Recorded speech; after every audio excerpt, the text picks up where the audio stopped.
नमस्कार साथियों, सरिस्का क्लासेस सीकर के यूट्यूब चैनल पर आपका हार्दिक स्वागत है। आइए आज हम राजस्थान इतिहास के बारे में पढ़ेंगे।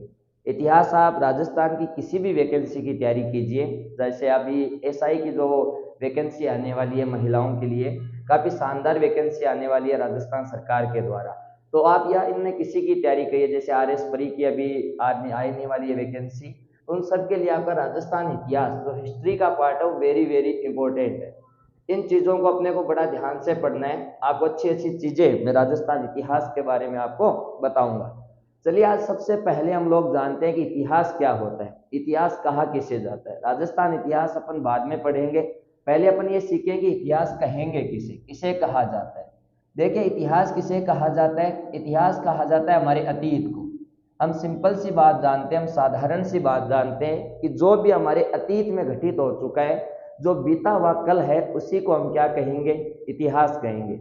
तो आप एक बात बताइए, क्या हमारे बीते हुए कल की सभी घटनाओं को क्या इतिहास कहा जा सकता है? क्या क्या प्रत्येक घटना इतिहास रहेगी क्या? नहीं, हमारे बीते हुए कल की प्रत्येक घटना इतिहास नहीं होती। इतिहास हम किसे कहेंगे? अतीत में घटी वह घटनाएं जिनके आपके पास साक्ष्य मौजूद है। देखिए आप प्रत्येक घटना को इतिहास नहीं कह पाओगे, आप उसी घटना को इतिहास कहोगे जिस घटना के बारे में आपके पास साक्ष्य मौजूद है, और उस घटना का क्रमबद्ध तरीके से अध्ययन करना ही इतिहास कहलाता है। ये इतिहास की सामान्य परिभाषा हो गई। कभी आपसे कोई पूछे कि इतिहास कहा किसे जाएगा, तो आप ये बात उन्हें जरूर बताएं कि अतीत में घटी वह घटनाएं जिन घटनाओं के बारे में हमारे पास साक्ष्य मौजूद हैं, और उन घटनाओं का क्रमबद्ध तरीके से अध्ययन करना ही इतिहास कहलाता है। साक्ष्य किस किस प्रकार के किसी घटना के? तो सामान्यतः हम दो प्रकार के साक्ष्य बता सकते हैं। एक तो अपने होते हैं पुरातात्विक साक्ष्य। किसी भी घटना के बारे में बताने के लिए हमारे पास में एक तो पुरातात्विक साक्ष्य हो सकते हैं। दूसरा यदि हम देखें कि किस प्रकार के साक्ष्य हो सकते हैं, तो साहित्यिक साक्ष्य। दूसरा आप देखिए कि कौन से साक्ष्य हो सकते हैं, तो साहित्यिक। यानी किसी भी घटना के बारे में आपके पास दो प्रकार के प्रमाण हो सकते हैं, या तो पुरातात्विक साक्ष्य होंगे या साहित्यिक साक्ष्य होंगे। देखिए पुरातात्विक साक्ष्य किसे कहेंगे? जैसे मान लीजिए आपने किसी क्षेत्र की खुदाई वगैरह की, तो खुदाई करने पर आपको वहां पर अभिलेख वगैरह मिले, अभिलेख वगैरह मिल सकते हैं, तो उस घटना के बारे में आपको जानकारी प्राप्त हो सकती है अभिलेखों से। अभिलेख नहीं मिले तो किसी घटना के आपको अवशेष वगैरह प्राप्त हो सकते हैं, अक्सर जो खुदाई वगैरह में प्राप्त होते हैं। अवशेष नहीं मिले तो सिक्के वगैरह, कॉइन्स, आप उनके माध्यम से किसी घटना के बारे में बता सकते हो। मोहरें आपको मिल सकती है, मोहरें या मर्द भांड वगैरह।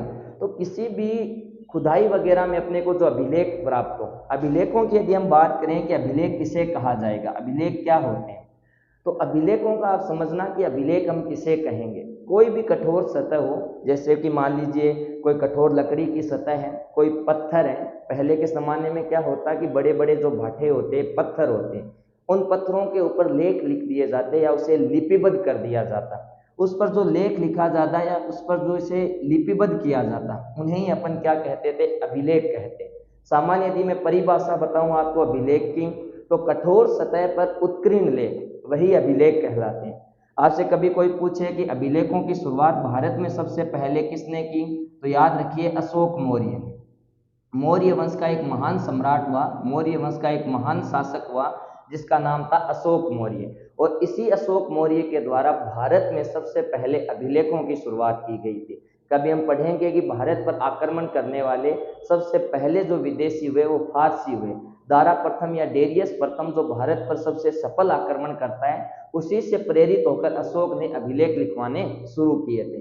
तो वैसे अभिलेख वगैरह से अपने को जानकारी मिल सकती है, या कोई अपने को अवशेष प्राप्त हो जाए। जैसे आपने सिंधु घाटी सभ्यता का नाम सुना होगा, और सिंधु घाटी सभ्यता में अपने जो पुरातात्विक जो विभाग है वो जगह जगह खुदाई करता है, तो कई अपने को शहर मिले, जैसे हड़प्पा नगर मिला, मोहनजोदड़ो मिला। यदि भारत में आपको बताऊं तो रोपड़ है, इसके अलावा धोलावीरा है, राखी गढ़ी है, जैसे महत्वपूर्ण स्थल अपने को प्राप्त हुए। तो उन स्थलों की जब खुदाई वगैरह की गई तो कई अवशेष प्राप्त हुए, मनुष्यों की हड्डियां वगैरह मिली, जानवरों की हड्डियां मिली, अन्य कई प्रकार के अपने को अवशेष वगैरह मिले। उनके माध्यम से आप घटना के बारे में बता सकते हो। वो नहीं मिले तो आपको सिक्के मिल सकते हैं। जैसे आप कभी गुप्त काल के बारे में पढ़ोगे तो समुद्रगुप्त के हमें सिक्के प्राप्त हुए। गुप्त वंश का एक सम्राट हुआ समुद्रगुप्त, और जिसे उस सिक्कों के ऊपर वीणा बजाते हुए दिखाया गया। तो ऐसी कई अपने को अवशेष, सिक्के, मोहरे, मर्द भांड जो अपने को किसी घटना के बारे में बताएं। वो नहीं मिले तो अपने को साहित्यिक साक्ष्य हो सकते हैं। साहित्यिक साक्ष्य भी हम दो प्रकार के कहेंगे कि ये कितने प्रकार के होते हैं, दो प्रकार के। कौन कौन से हो सकते हैं आपके दो प्रकार इनके?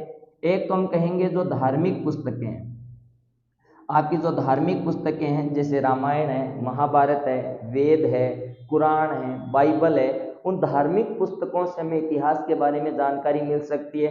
तो एक इतिहास का स्रोत हो गया। धार्मिक पुस्तकें नहीं हो तो गैर धार्मिक पुस्तकें हो सकती है।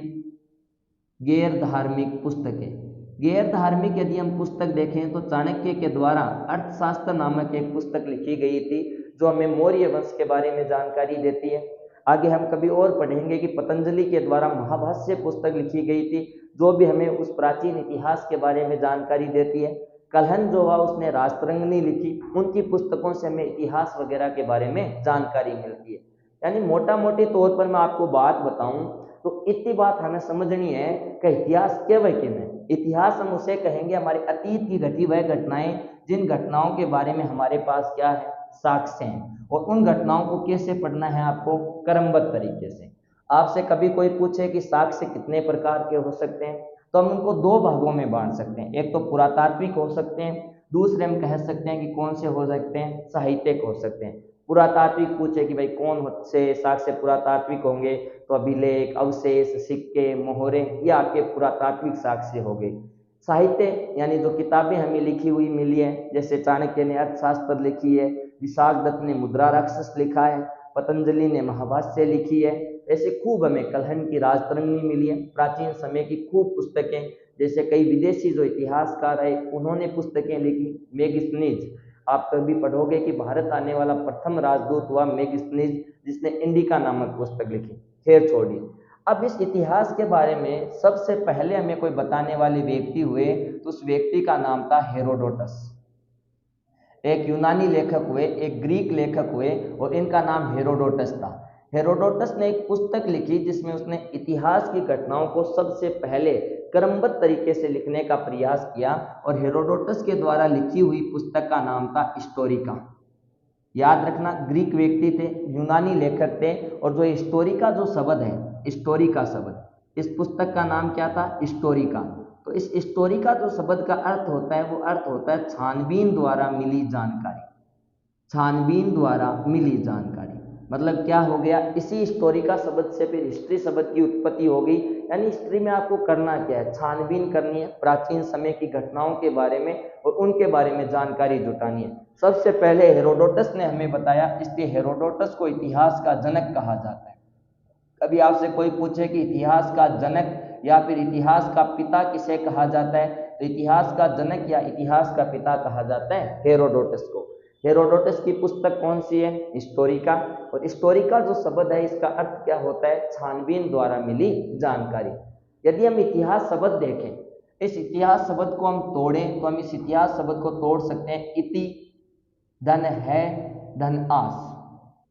और यदि आप इन शब्दों का अर्थ देखो कि इति शब्द का क्या अर्थ होता है, तो इस शब्द का अर्थ होता है इस प्रकार से। इति शब्द का अर्थ होगा इस प्रकार से। है शब्द का अर्थ होता है वास्तव में या निश्चित ही। और आ शब्द का अर्थ होगा घटी घटना। यहां से भी आप इतिहास की परिभाषा दे सकते हो कि इस प्रकार से वास्तव में या निश्चित ही घटी घटना क्या कहलाएगी, इतिहास कहलाएगी। आप प्रत्येक घटना को इतिहास नहीं कहोगे, आप उन्हीं घटनाओं को इतिहास कहोगे जिन घटनाओं के आपके पास क्या है, साक्ष्य मौजूद है। इतिहास का जनक या इतिहास का पिता किसे कहा जाता है, हेरोडोटस को कहा जाता है, जो एक यूनानी लेखक थे जिनके द्वारा लिखी हुई पुस्तक कौन सी है, हिस्टोरिका। और इस पुस्तक का अर्थ या हिस्टोरिका जो शब्द है इसका अर्थ क्या होता है, छानबीन द्वारा मिली जानकारी। ये याद रखिएगा, हिस्टोरी शब्द का अर्थ क्या होता है, हिस्टोरिका का छानबीन द्वारा मिली जानकारी। लेकिन अपन जो बात करेंगे, अपन बात करेंगे राजस्थान के इतिहास की। तो सबसे पहले अपन राजस्थान के इतिहास के बारे में जानने का प्रयास करें। राजस्थान का इतिहास क्या है, यह थोड़ा सा मैं मिटा देता हूं इधर से। देखिए राजस्थान, राजस्थान जो शब्द है, पहले इसका अर्थ समझिए कि राजस्थान शब्द का अर्थ क्या होता है। राजस्थान शब्द का अर्थ होता है राजाओं का आवास।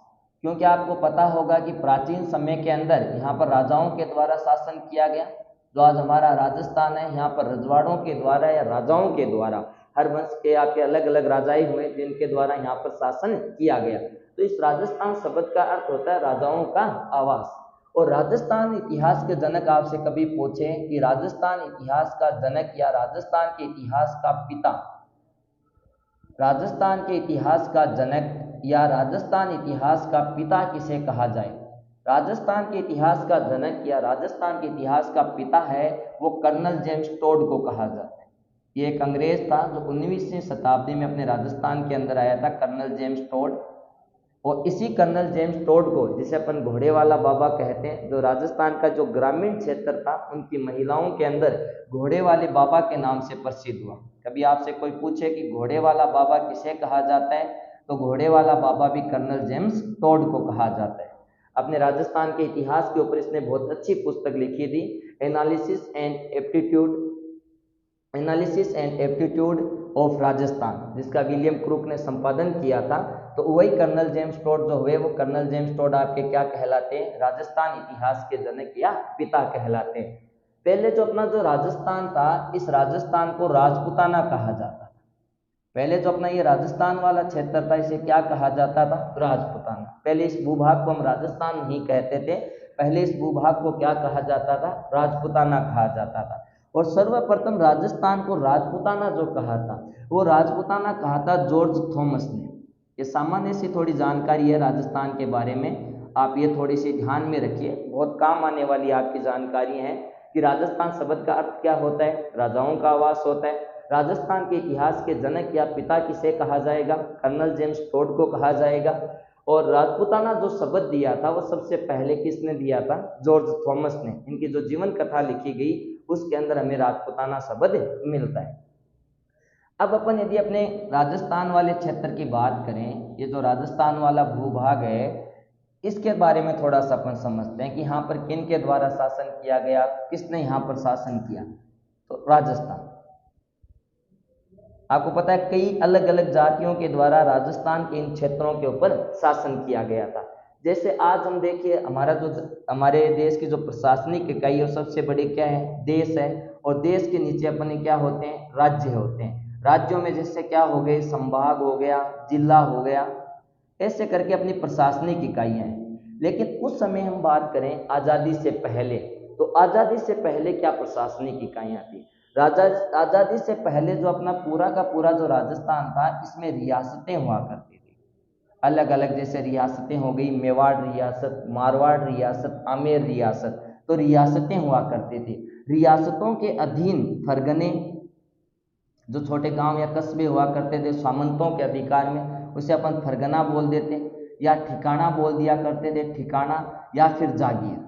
उसे क्या कहा जाता था? फरगना, ठिकाना या जागीर। तो कभी बात की जाए रियासत शब्द की, तो ये आज़ादी से पहले का शब्द है। आज़ादी के बाद में अपना कौन सा शब्द आ गया? राज्य। यानी उस समय जो देश हुआ करता था, उस देश को हम क्या नाम दे देते थे? रियासत नाम देते। राजस्थान की यदि हम रियासतों की बात करें, तो जो अपना दक्षिणी जो राजस्थान है, चित्तौड़गढ़ वाला जो जिला है आपका आज, चित्तौड़गढ़। इसके अलावा यदि मैं बात करूँ उदयपुर वाला जो आपका जिला है, उदयपुर, राजसमंद, ये भीलवाड़ा, प्रतापगढ़, इन जिलों से घिरा हुआ जो क्षेत्र है, इस क्षेत्र को अपन किस नाम से जानते थे? पहले मेवाड़ के नाम से। ये कौन सी रियासत कहलाती थी? मेवाड़ रियासत। इधर जो जोधपुर और बाड़मेर वाला जो क्षेत्र है, नागौर पाली वाला, इस क्षेत्र को, इस रियासत को किस नाम से जानते थे अपन? मारवाड़। यानी जो जोधपुर वाला क्षेत्र है, इस जोधपुर को पहले क्या कहा जाता था? मारवाड़ कहा जाता। अपने जो जयपुर वाला क्षेत्र है, इस जयपुर को क्या कहा जाता था? पहले आमेर रियासत। कौन सी रियासत हुआ करती थी? आमेर। अब इन रियासतों में हम देखेंगे किन राजवंशों के द्वारा शासन किया गया। तो मेवाड़ के अंदर हम पढ़ेंगे कि गुहिल आई, गुहिलों ने यहाँ पर शासन किया। गुहिलों के बाद में हम यहाँ पर पढ़ेंगे सिसोदिया। जब मेवाड़ हम पढ़ेंगे तो मैं आपको बताऊंगा कि गुहिल और सिसोदिया एक ही थे, ये अलग अलग नहीं थे। आप एक बार ये याद रखिए कि मेवाड़ में किसने शासन किया था? गुहिलों ने शासन किया था। और मेवाड़ में किसने शासन किया था? सिसोदियों ने। मारवाड़ में यदि हम देखें तो राठौड़ राजाओं के द्वारा शासन किया गया। मारवाड़ जो रियासत थी वो किन की थी? राठौड़ों की। ऐसे यदि हम बात करें आमेर रियासत की तो ये कछावों की थी। कछावे जो राजपूत थे उन्होंने कहाँ पर शासन किया था? आमेर के अंदर। और जैसे हम देखें अजमेर, रणथंभौर, जालोर, ये वाला जो क्षेत्र है यहाँ पर किसने शासन किया था? चौहानों ने। भरतपुर वाला जो आपका क्षेत्र है, भरतपुर जो रियासत थी उसे हम पढ़ेंगे कि जाट रियासत थी आपकी, और यहाँ पर जाट राजवंशों के द्वारा शासन किया गया था। महाराजा सूरजमल जाट वगैरह का आपने नाम सुना होगा, तो उनके द्वारा राजस्थान में ये शासन किया गया। अब देखिए अधिकतर जो राजस्थान है उस अधिकतर राजस्थान के ऊपर राजपूतों के द्वारा शासन किया गया। यानी एक जाति जो कौन सी है यहाँ पर शासन करने वाली? राजपूत। तो अपन सबसे पहले ये जानते हैं कि जो ये राजपूत हैं, इन राजपूत आए कहाँ से? क्योंकि प्राचीन समय के अंदर आप देखोगे जैसे अपना वैदिक सभ्यता थी, या आपने महाभारत या रामायण देखी हो, तो महाभारत या रामायण काल के अंदर आपका राजपूत शब्द था ही नहीं।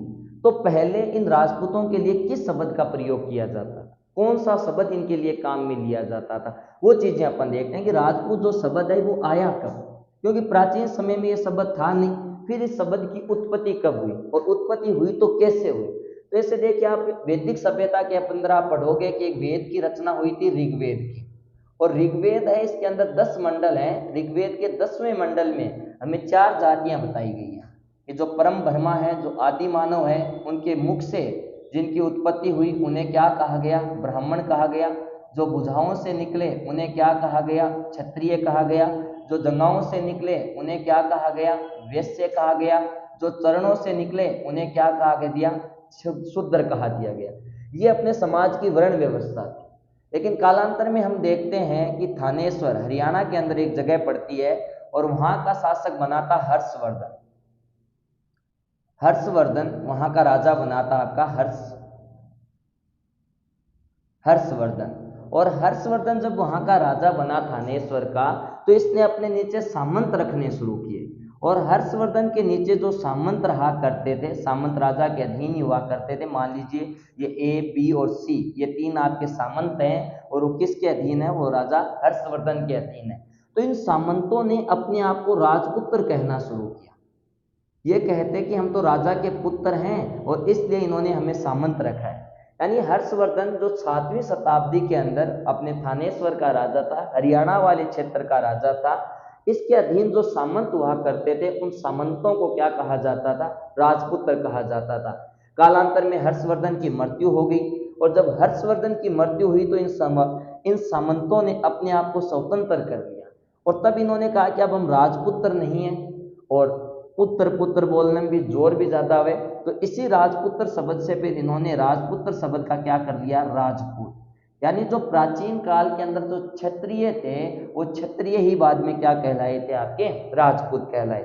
जैसे हम पढ़े गुहिल, सिसोदिया, राठौड़, आपके कछावा, ये सारे कौन है? राजपूत हैं, जिन्होंने कहाँ पर शासन किया है? राजस्थान वाले भूभाग के अंदर इन्होंने, या राजपूताना के अंदर इन्होंने शासन किया है। तो थोड़ा सा ध्यान रखिए, जो राजपूत शब्द है इसकी उत्पत्ति किस शताब्दी के अंदर होती है? 7वीं सदी के अंदर।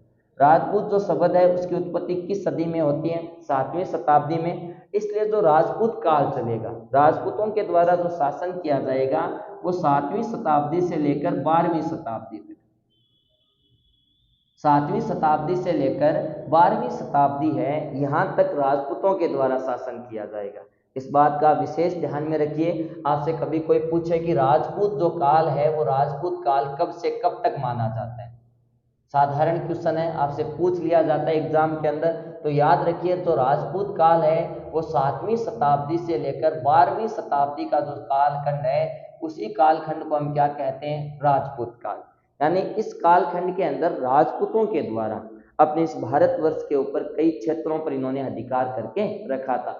12वीं शताब्दी में हम देखेंगे कि 12वीं शताब्दी के अंतिम दौर में 1191 और 1192 के अंदर, 1191 और 1192 में तराइन हरियाणा के अंदर जगह पड़ती है, और वहां पर 2 युद्ध होंगे। तराइन का प्रथम युद्ध 1191 में, तराइन का द्वितीय युद्ध 1192 के अंदर। तराइन का जो प्रथम युद्ध होगा वो पृथ्वीराज चौहान तृतीय और मोहम्मद गौरी के मध्य होगा। ऐसे ही तराइन का जो दूसरा युद्ध होगा वो पृथ्वीराज चौहान तृतीय व मोहम्मद गौरी के मध्य होगा। 1191 में मैं आपको बताऊंगा कि जो पहला युद्ध होगा वो पृथ्वीराज चौहान तृतीय जीतेगा और दूसरा जो युद्ध होगा तराइन का उसमें मोहम्मद गौरी विजय हो जाएगा। मोहम्मद गौरी जब तराइन का दूसरा युद्ध जीत लेगा तो उसके बाद में उसका दिल्ली और अजमेर वाला जो क्षेत्र है इसके ऊपर अधिकार हो जाएगा और मोहम्मद गौरी के बाद में अपने भारत में मुस्लिम सत्ता की स्थापना हो जाती है। इसलिए जो राजपूतों का जो कालखंड माना जाता है वो कहाँ तक माना जाता है? 12वीं शताब्दी तक। आपसे कभी कोई पूछे कि राजपूत काल कब से कब तक है तो याद रखिए 7वीं शताब्दी से लेके 12वीं शताब्दी। ये बातें आपको याद रह जाएगी। सामान्य सी बातें हैं कि राजस्थान जो शब्द है उसका अर्थ क्या होता है? राजाओं का आवास होता है। इसी को हमने पढ़ा कि राजस्थान जो है, इस राजस्थान के इतिहास के जनक या पिता किसे कहा जाता है? कर्नल जेम्स टोड को कहा जाता है। राजस्थान को ही पहले क्या कहा जाता था? राजपूताना। और राजपूताना सबसे पहले किसने कहा था? जॉर्ज थॉमस ने कहा था। राजपूत काल आपका कब से कब तक है? 7वीं शताब्दी से लेके 12वीं शताब्दी तक। इस कालखंड को हम क्या कहते हैं? राजपूत काल कहते हैं। अब हम बात करें कि इन राजपूतों की उत्पत्ति कैसे हुई। ये जो राजपूत हैं ये राजपूत आए कहाँ से और इन राजपूतों की उत्पत्ति हुई कैसे? अलग अलग इतिहासकारों को कि अलग अलग जो इतिहासकार हुए उनका इस बात को लेकर अलग अलग मत है, क्योंकि हर जगह एक जैसी सहमति हो नहीं सकती। तो इनकी उत्पत्ति को लेकर भी अलग अलग इतिहासकारों ने अलग अलग मत बताए। पहले जो राजपूत हुए इन राजपूतों के 36 राजवंश बताए, 36 शाखाएं बताई गई कि कुल जो राजपूत हैं वो राजपूतों की कुल कितनी शाखाएं हैं। तो आप याद रखिए राजपूतों की कुल कितनी शाखाओं का जिक्र किया गया है? 36 शाखाओं का। अब अपन बात करें राजपूतों की उत्पत्ति के, तो उत्पत्ति के कई अलग अलग सिद्धांत हैं। पहला यदि हम सिद्धांत देखें तो अग्निवंशीय सिद्धांत। राजपूतों की उत्पत्ति का प्रथम जो सिद्धांत है वो अग्निवंशीय सिद्धांत। अग्निवंशीय सिद्धांत या आप इसे अग्निकुंड सिद्धांत भी कह सकते हो। आप इसे अग्निवंशीय सिद्धांत कहिए चाहे अग्निकुंड सिद्धांत कहिए। देखिए इस सिद्धांत के अनुसार राजपूतों की उत्पत्ति हुई कैसे। ऐसे कहते हैं कि जो अग्निवंशीय सिद्धांत है या अग्निकुंडीय जो सिद्धांत है, इस अग्निकुंड सिद्धांत को दिया था चंद्रवरदाई ने। नाम याद रखना इसका नाम है चंद्रवरदाई।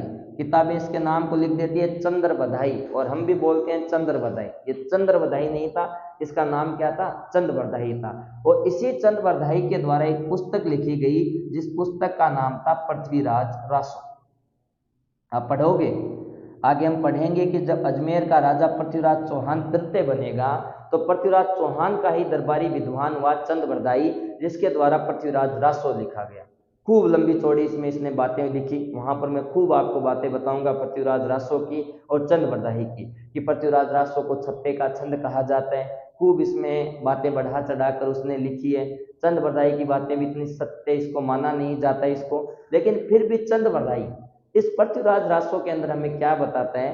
चंद्रवरदाई बताता है पृथ्वीराज रासो में कि जो आबू पर्वत है, आबू पर्वत के ऊपर अपने वशिष्ठ ऋषि थे, ऋषि महाराजा, और कहते हैं कि आबू पर्वत के ऊपर जो वशिष्ठ ऋषि थे इन्होंने यज्ञ किया। दुनिया में पाप बढ़े, पापों से दुनिया को मुक्ति दिलाने के लिए इन्होंने यहाँ पर यज्ञ किया। और जब वशिष्ठ ऋषि ने आबू पर्वत के ऊपर, सिरोही के अंदर स्थित है, और इस आबू पर्वत पर उन्होंने यज्ञ किया तो इस यज्ञ से 4 जातियां उत्पन्न हुई, 4 योद्धा उत्पन्न हुए। क्योंकि जब उन्होंने यज्ञ करना शुरू किया तो कोई भी आपने गांव में देख लो, चाहे भलो काम करे तो पुत्र नहीं करना या टांग लगाने वाला आदमी की कोई कमी को नहीं। तो ये वशिष्ठ ऋषि यज्ञ कर रहा, तो यज्ञ में राक्षस प्रवृत्ति का कोई लोग बे लाके कभी हड्डियां घेर देता, कभी मांस लाके घेर देता, कभी शराब लाके डाल देता, तो यज्ञ अपवित्र हो जाता। और यज्ञ की रक्षा करने के लिए वशिष्ठ ऋषि के द्वारा इस यज्ञ से एक योद्धा की उत्पत्ति की गई और उस योद्धा का नाम था प्रतिहार। पहला जो योद्धा उत्पन्न किया गया उस योद्धा का नाम था प्रतिहार, लेकिन प्रतिहार इस यज्ञ की हिफाजत नहीं कर सका। दोबारा एक और योद्धा उत्पन्न किया इस अग्निकुंड से, दूसरा जो उत्पन्न किया उसका नाम था परमार। तो पहला कौन उत्पन्न हुआ आपका? प्रतिहार, दूसरा परमार, यह भी नहीं हिफाजत कर सके। तो तीसरा का उत्पन्न किया चालुक्य। यानी वशिष्ठ ऋषि के यज्ञ से आपके ये 4 योद्धा उत्पन्न हो रहे हैं। पहला प्रतिहार हो रहा है, दूसरा परमार हो रहा है, तीसरा चालुक्य। इन्हीं चालुक्यों को सोलंकी कहा जाता है। याद रखिएगा, गुजरात वाला जो क्षेत्र है वहाँ चालुक्य राजाओं के द्वारा शासन किया गया था। और इन्हीं चालुक्यों को क्या कहा जाता है, सोलंकी कहा जाता है। और फिर कहते हैं कि इन तीनों ने मिलकर भी इस यज्ञ की हिफाजत नहीं कर पाए, तो चौथा एक सशस्त्र योद्धा उत्पन्न किया, एक वीर योद्धा उत्पन्न किया, और उस योद्धा का नाम था चौहान। तो वशिष्ठ ऋषि के अग्निकुंड से ये जो प्रतिहार, परमहार, चालुक्य और चौहान जो राजपूत हैं, इनकी उत्पत्ति मानी जाती है। इसकी जानकारी हमें कौन देता है, चंद्रवरदाई। और चंद्रवरदाई की जो पुस्तक है या चंद्रवरदाई की जो रचना है, उस रचना का नाम क्या है, उस रचना का नाम है पृथ्वीराज रासो। वशिष्ठ ऋषि के आबू पर्वत यज्ञ से कौन कौन से योद्धा उत्पन्न हुए या कौन कौन सी जातियां निकली, तो हम कहेंगे प्रतिहार। प्रतिहारों की उत्पत्ति कहाँ से हुई, अग्निकुंड से। परमहार, परमहार की उत्पत्ति कहाँ से हुई, अग्निकुंड से। चालुक्य जिन्हें सोलंकी भी कहा जाता है, उनकी उत्पत्ति कहाँ से हुई, अग्निकुंड से। चौहान, उनकी भी उत्पत्ति कहाँ से हुई, अग्निकुंड से। किसके अनुसार, चंद्रवरदाई के अनुसार। चंद्रवरदाई की पुस्तक कौन सी है, पृथ्वीराज रासो। कालांतर में हम देखेंगे कि अपने और बड़े विद्वान हुए और बड़े अपने इतिहासकार या कवि हुए। एक अपने हाड़ा चौहानों के दरबारी कवि थे जिनका नाम था सूर्यमल मिशन। आप पढ़ोगे कभी सूर्यमल मिशन के बारे में कि सूर्यमल मिशन ने वंश भास्कर, हाड़ा चौहान पढ़ेंगे हम, हाड़ा चौहान राम सिंह में उनके दरबारी विद्वान थे सूर्यमल मिशन। और इन सूर्यमल मिशन के द्वारा वंश भास्कर पुस्तक लिखी गई। या इनका एक बहुत प्रसिद्ध दोहा है जो आपने कभी पढ़ा होगा या सुना होगा कि इल्हा न देनी आपनी हालरियो हुलराय, पूत सिकावे पालनेर मरण बढ़ावे मान। कि अपनी जो राजस्थान की जो माताएं हैं, वो राजस्थान की माताएं अपने बेटे को पालने में झुलाते समय ये सिखा देती है कि बेटा आपने जी को धरती को इंच भर टुकड़ो है वो अपन दुश्मन ने बन दिया। ये वास्ते इस राजस्थान की धरती में, इस वीरा की धरती में यहाँ का वीर और साहसी व्यक्ति उत्पन्न हुए हैं जिन्हें इस मिट्टी की रक्षा करने के लिए, उन लोगों ने इस मातृभूमि की रक्षा करने के लिए अपने प्राणों का त्याग कर दिया था। उन्होंने इस मातृभूमि या मातृशक्ति की रक्षा करने के लिए, सनातन धर्म की रक्षा करने के लिए या गौ माता की रक्षा करने के लिए जिन्होंने अपने प्राणों का त्याग कर दिया था। हमारे यहाँ राजस्थान में तो कहा भी जाता है कि धर जाता धर्म पलटता, तिरिया पड़ता ताव, ये तीन दिहाड़ा त्यागरा, काई रंग और काई राव। तो याद रखिए, ऐसी वीर भूमि रही है राजस्थान। और इसमें आपको कहा जाता है एक राजपूतों की जो उत्पत्ति है, उन उत्पत्ति को लेकर आपका एक सिद्धांत है। कौन सा सिद्धांत है, अग्निवंशीय सिद्धांत, या इसी को अपन क्या कहते हैं, अग्निकुंड सिद्धांत। ये सिद्धांत दिया किसने, चंद्रवरदाई ने। चंद्रवरदाई की पुस्तक कौन सी है, पृथ्वीराज रासो।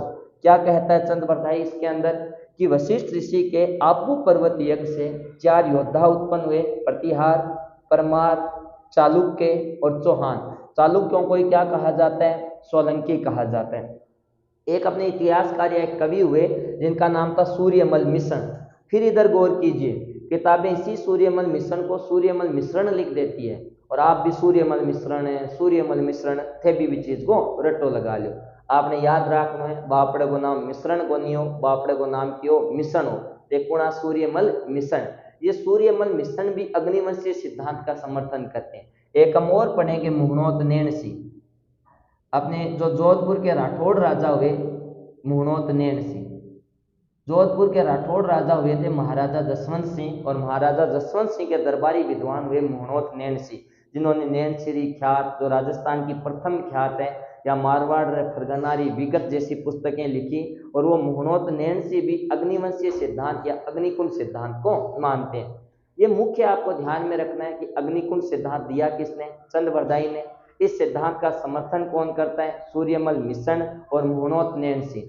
चारण और जो भाट हुए आपके, इनकी जो ख्यातें वगैरह हमको मिलती है, वो चारण व भाटों की जो ख्यातें हैं, उन ख्यातों में भी इसी अग्निवंशीय सिद्धांत या अग्निकुंड सिद्धांत का समर्थन किया गया है।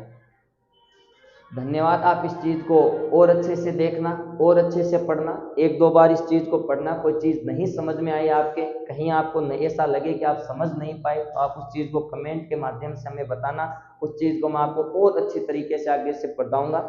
आने वाली क्लासों में हम और इनके उत्पत्ति के सिद्धांत पढ़ेंगे कि अलग अलग जो सिद्धांत दिए गए, किसी ने राजपूतों को ब्राह्मण वंशीय बताया, किसी ने राजपूतों को विदेशी बताया, किसी को ने राजपूतों को सूर्यवंशी या किसी ने चंद्रवंशी बताया। किन इतिहासकारों ने हमें ये मत दिए, उन सब की अपन विस्तार से बातचीत करेंगे।